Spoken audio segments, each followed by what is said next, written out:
made up a little story to figure out how to memorize the brachial plexus. And so what I start with is a girl named Viv,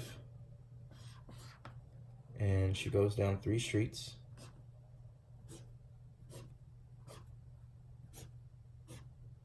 To meet M, the guy with small legs but a big arm.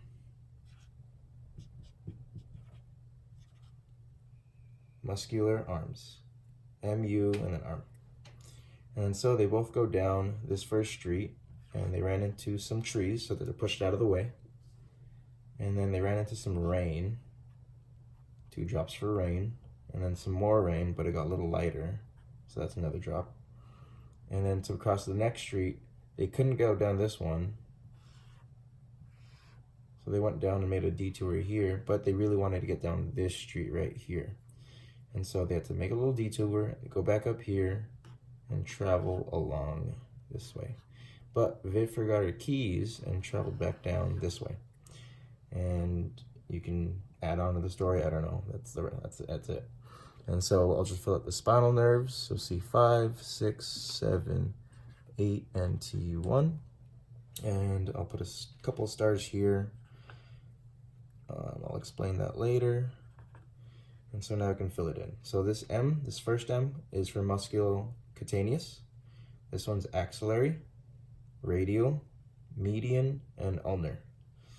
And then so I put these stars here because most of these make sense with how the spinal nerves go, except for these specific ones. And so if we fill it out, these two look similar. The trees are similar because then this one's lateral pectoral, and this one's medial pectoral nerve.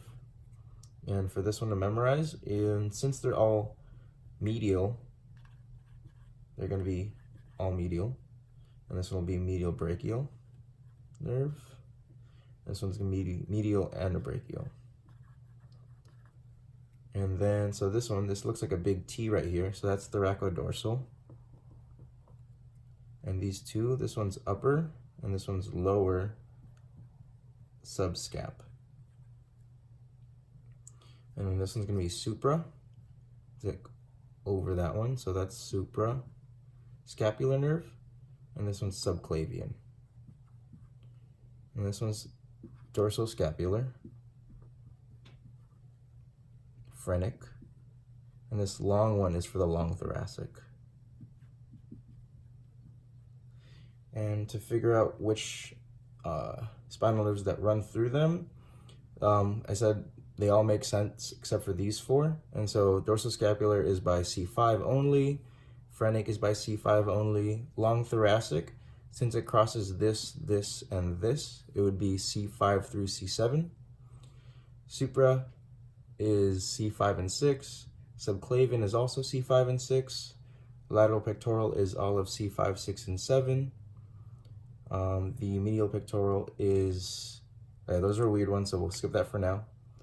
And then so the musculocutaneous, that's going to be 5, 6, and 7. They'll all run through that way.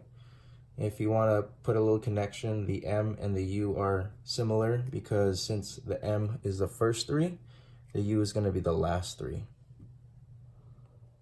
And then so the A is going to be C5 through C6. And so is the dorsothoracic.